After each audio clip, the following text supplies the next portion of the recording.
সিলেটে মুহূর্তে রণক্ষেত্র পরিণত হয়েছে। দফায় দফায় সংঘর্ষে পুলিশসহ আহত হয়েছে 20 জন। গণহত্যা ও গণগ্রেপ্তারের প্রতিবাদে সিলেটে বৈষম্য বিরোধী ছাত্র আন্দোলনের ডাকা গণমিছিলে সাধারণ শিক্ষার্থীদের সাথে যোগ দিয়েছেন অভিভাবকরাও। এতে পুলিশ বাধা দিলে দফায় দফায় সংঘর্ষ ঘটনা ঘটে। এই ঘটনায় তখন পর্যন্ত পুলিশও আহত হয়েছিল 20 জন। গতকাল বিকেলে নগরী আখালিয়া মাউন্ট এভারেস্টের সামনে হাজার হাজার ছাত্র জনতা জড়ো হয়ে মিছিল শুরু করলে পুলিশ তাদের লক্ষ্য করে সাউন্ড গ্রেনেড ও টিয়ার শেল নিক্ষেপ করেন। মুহূর্তেই ছাত্ররা ছত্রভঙ্গ হয়ে যায়।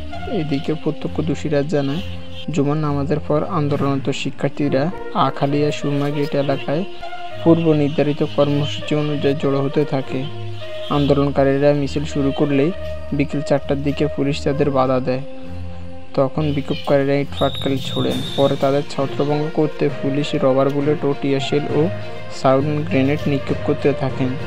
এতে আহত হয়েছেন 20 জন। খবর পাওয়া গেছে ইতিমধ্যে পুলিশের 5 জন সদস্য সহ মোট সাংবাদিক সহ টোটাল 5 জন আহত হয়েছে।